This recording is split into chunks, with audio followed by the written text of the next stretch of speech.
Bonjour, nous allons parler de la trigonométrie dans le cercle et nous allons voir ce que c'est la mesure principale d'un angle.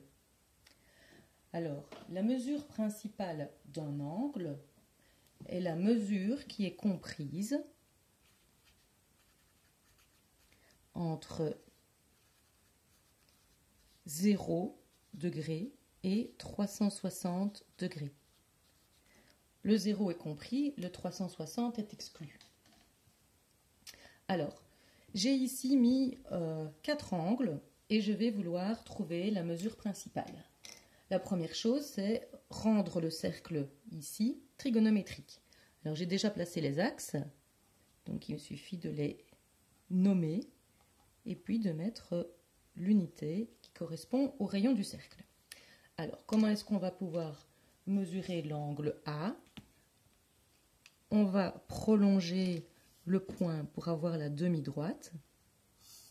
Et puis, on va mesurer toujours à partir de cette demi-droite qui est l'axe des X. Et donc ici, par exemple, je vois que j'ai 50 degrés.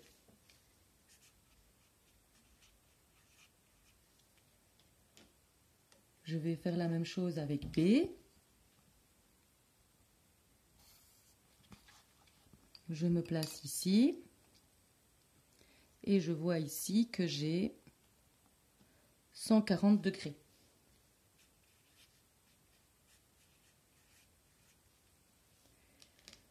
Je vais regarder C.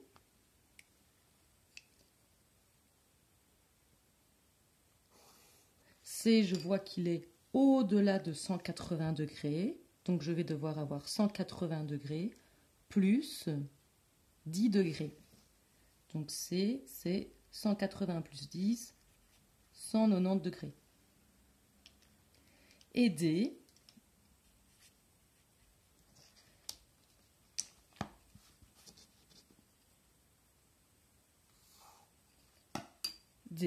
je vais pouvoir tourner dans l'autre sens.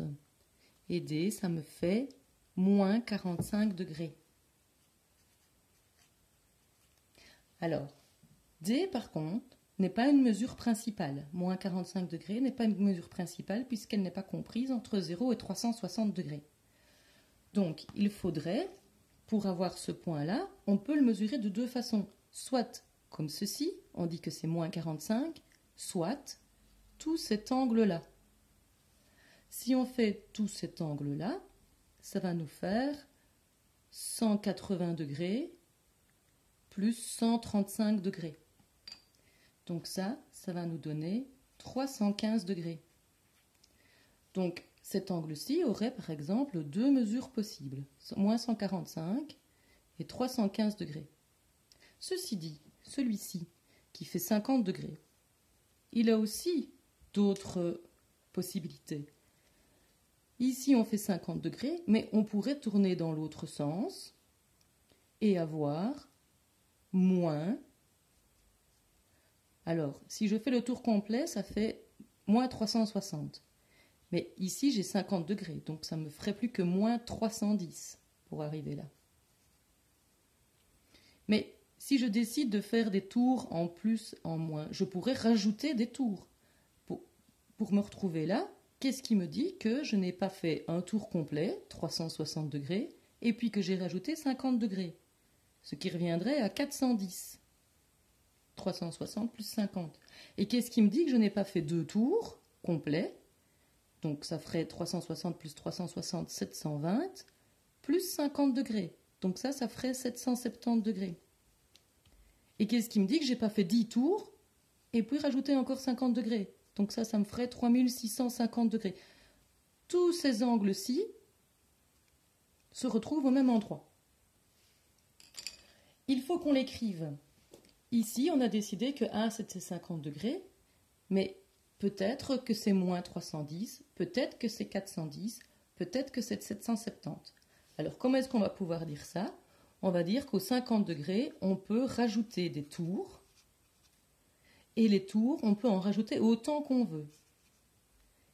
Et si on veut en enlever, on peut aussi. Il suffit de dire que K doit être positif ou négatif. Par exemple, pour arriver à moins 310, On n'a qu'à faire 50 degrés moins 1 fois 360. La seule imposition sur K, c'est que ce soit un entier. On ne peut pas faire des demi-tours. Si vous partez ici, vous dites je fais 50 degrés et puis je vais lui ajouter un demi-tour, vous vous retrouvez ici, vous n'êtes pas au même endroit. Donc ça ne marche pas. Donc il va falloir qu'on impose que K soit un entier. Et donc on peut faire ça pour toutes les mesures principales. Donc vous partez de la mesure principale qui est entre 0 et 360 degrés. Et puis vous ajoutez K fois 360, comme ça nous avons toutes les mesures possibles de cet angle.